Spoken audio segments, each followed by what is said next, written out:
Assalamualaikum warahmatullahi wabarakatuh. Saya Rahmatika, kelas 5D Tadris Biologi.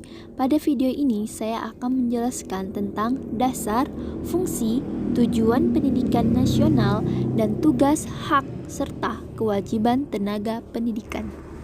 Pendidikan merupakan upaya untuk membantu jiwa anak-anak didik, baik lahir maupun batin, ke arah peradaban manusia dan lebih baik. Dasar pendidikan nasional yaitu landasan dalam menyelenggarakan pendidikan, dikelompokkan dalam dasar ideal, dasar konstitusional Undang-Undang Dasar 1945, dan dasar operasional. 1. Dasar ideal. Pancasila adalah dasar negara. Oleh karena itu, segala usaha warga negara Indonesia harus berdasarkan kepada Pancasila, lebih-lebih di bidang pendidikan yang merupakan usaha untuk membentuk warga negara yang berjiwa Pancasila. 2. Dasar konstitusional Undang-Undang Dasar 1945 adalah dasar negara sebagai sumber hukum. Oleh karena itu, Undang-Undang 1945 juga menjadi sumber hukum bagi segala aktivitas bagi warga negaranya, terutama di bidang pendidikan dalam pembukaan Undang Dasar 1945.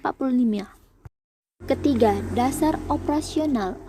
Salah satunya Undang-Undang RI Nomor 4 Tahun 1940, Undang-Undang Nomor 12 Tahun 1954 Bab 3 tentang dasar-dasar pendidikan dan pengajaran. Pada pasal 4 berbunyi, pendidikan dan pengajaran berdasarkan atas asas-asas yang bermutu pada Pancasila, Undang-Undang Dasar Republik Indonesia, dan kebudayaan bangsa Indonesia. Pancasila adalah moral dan falsafah hidup bangsa Indonesia. Oleh karena itu, dasar atau asas pendidikan nasional sebagai landasan bagi semua pelaksanaan pendidikan nasional adalah Pancasila. Jadi, dasar pendidikan nasional ada 3, yaitu dasar ideal adalah Pancasila, dasar konstitusional adalah Undang-Undang Dasar 1945, dan dasar operasional adalah ketetapan MPR tentang garis-garis besar haluan negara. Pendidikan dapat dilihat dari berbagai segi, yaitu 1. Religius merupakan elemen atau dasar pendidikan yang paling pokok. Di sini ditanamkan nilai-nilai agama Islam, iman, akidah, dan akhlak sebagai suatu pondasi yang kokoh dalam pendidikan. Kedua, ideologis, yaitu mengacu kepada ideologi bangsa kita, yakni Pancasila, dan berdasarkan kepada Undang-Undang Dasar 1945 yang untuk mencerdaskan bangsa. 3. Ekonomis. Pendidikan bisa dijadikan sebagai suatu langkah untuk mendapatkan kehidupan layak dan keluar dari segala bentuk kebodohan dan kemiskinan. 4. Politis. Lebih mengacu kepada suasana politik yang berlangsung. 5. Teknologis. Dunia telah mengalami eksplosif ilmu pengetahuan dan teknologi, dan bisa dikatakan teknologi sangat memiliki peran dalam kemajuan dunia pendidikan. Macam-macam dasar pendidikan. A. Landasan filosofis berkaitan dengan kajian mengenai makna terdalam atau hakikat pendidikan. Mengapa pendidikan dapat dilakukan dan atau diberikan oleh dan untuk manusia? Apa yang seharusnya menjadi tujuan pendidikan? B. Landasan sosiologi adalah hal-hal yang baik dengan berwujud tata tertib sosial, perubahan sosial, interaksi antar sosial, komunikasi, sosialisasi merupakan indikator bahwa pendidikan menggunakan landasan sosiologi.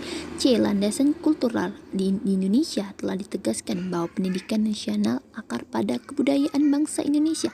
Kebudayaan dan pendidikan mempunyai hubungan timbal balik. Fungsi pendidikan nasional. Fungsi dan tujuan pendidikan di Indonesia telah diatur di dalam Undang-Undang Nomor 20 Tahun 2003 tentang Sistem Pendidikan Nasional.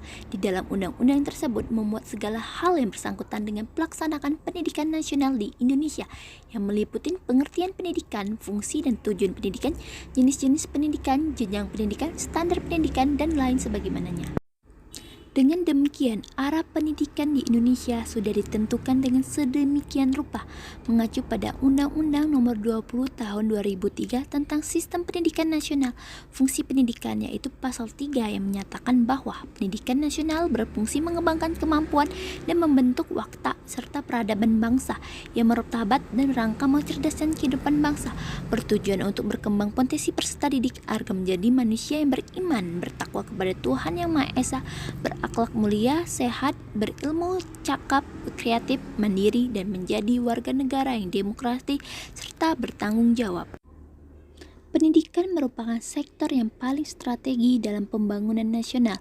Hal ini mengingat peningkatan kualitas manusia menjadi subjek pembangunan agar siap berpartisipasi dalam proses pembangunan untuk mewujudkan visi pembangunan seperti dijelaskan di atas hanya dapat dicapai melalui pendidikan. Melalui pendidikan, selain dapat diberikan bekal sebagai pengetahuan, kemampuan, dan sikap juga dapat dikembangkan sebagai kemampuan yang dibutuhkan oleh setiap anggota masyarakat sehingga dapat berprestasi dalam pembangunan.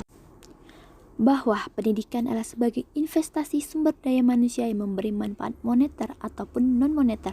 Manfaat non-moneter dari pendidikan adalah diperolehnya kondisi kerja yang lebih baik, kepuasan kerja, efisien konsumsi, kepuasan menikmati masa pensiun, dan manfaat hidup yang lebih lama karena peningkatan gizi dan kesehatan. Manfaat moneter adalah manfaat ekonomis, yaitu berupa tambahan pendapatan seseorang yang telah menyelesaikan tingkat pendidikan tertentu dibandingkan dengan pendapatan lulusan pendidikan di bawahnya. Pendidikan Nasional. Tujuan Pendidikan Nasional Indonesia sesuai dengan Undang-Undang Nomor 20 Tahun 2003 yaitu pendidikan diupayakan dengan berawal dari manusia apa adanya atau aktualisasi dengan mempertimbangkan berbagai kemungkinan yang apa adanya potensialitas dan diarahkan menuju terwujudnya manusia yang seharusnya atau manusia dicita-citakan atau idealitas. Tujuan pendidikan 1. Manusia yang beriman dan bertakwa kepada Tuhan Yang Maha Esa, berakhlak mulia, sehat, cerdas, berperasaan, berkemauan, dan mampu berkarya. 2. Mampu memenuhi sebagai kebutuhan secara wajar maupun mengendalikan hawa nafsunya. 3. Berkepribadian, masyarakat, dan berbudaya. Implikasinya pendidikan harus berfungsi untuk mewujudkan atau mengembangkan berbagai potensi yang ada pada manusia dalam konteks dimensi.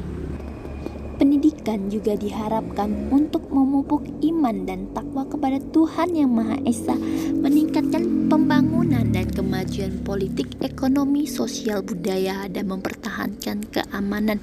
Dalam hal ini, pendidikan diharapkan mampu mengembangkan wawasan terhadap ideologi, politik, agama, ekonomi, sosial, budaya, pertahanan secara tepat dan benar, sehingga membawa kemajuan individu, masyarakat, dan negara guna menciptakan pembangunan nasional.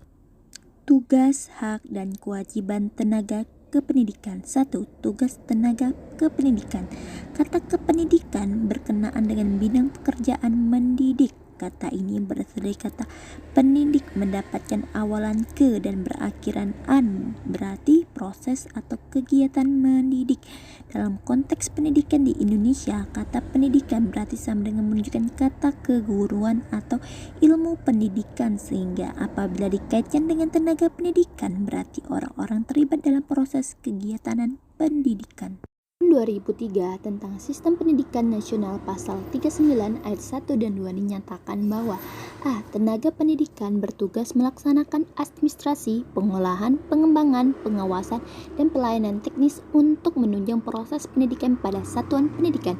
B. Pendidikan merupakan tenaga profesional yang bertugas melaksanakan proses pembelajaran, menilai hasil pembelajaran, melakukan bimbingan dan pelatihan, serta penelitian dan pengabdian pada masyarakat, terutama bagi pendidikan pada perguruan tinggi.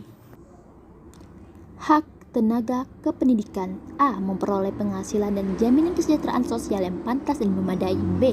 Memperoleh penghasilan sesuai dengan tugas dan prestasi kerja. C.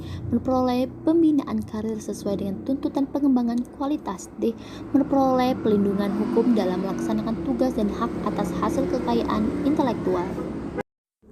Kewajiban tenaga kependidikan. A. Menciptakan suasana pendidikan yang bermakna, menyenangkan, kreatif, dinamis, dan dialogis. B. Mempunyai komitmen secara profesional untuk meningkatkan mutu pendidikan. C. Memberi teladan dan menjaga nama baik lembaga, profesi, dan kedudukan sesuai dengan kepercayaan yang diberikan kepadanya. Kesimpulan, dasar pendidikan yang dimaksud adalah dasar pelaksanaannya yang mempunyai peranan penting untuk dijadikan pegangan dalam melaksanakan pendidikan di sekolah-sekolah atau lembaga pendidikan lainnya. Pada dasarnya, semua hal yang menyangkut pendidikan nasional, baik itu dasar dan tujuan pendidikan nasional, semuanya terangkum dalam UU SPN nomor 2 tahun 1989 dan Undang-Undang Sikdinas nomor 20 tahun 2003 serta tak lepas dari Undang-Undang Dasar 1945 dan Pancasila. Kesimpulan tujuan pendidikan di Indonesia sebagaimana terdapat dalam Undang-Undang RI Nomor 2 Tahun 1989 tentang Sistem Pendidikan Nasional Bab 2 Pasal 4 menyebutkan pendidikan nasional bertujuan mencerdaskan bangsa dan mengembangkan manusia Indonesia seutuhnya, yaitu manusia yang beriman dan bertakwa kepada Tuhan Yang Maha Esa dan berbudi pekerti luhur, memiliki pengetahuan dan keterampilan, kesejahteraan jasmani dan rohani, kepribadian mantap dan mandiri, serta rasa tanggung jawab kemasyarakatan dan kebangsaan. Sekian dari saya ucapkan terima kasih. Wassalamualaikum warahmatullahi wabarakatuh.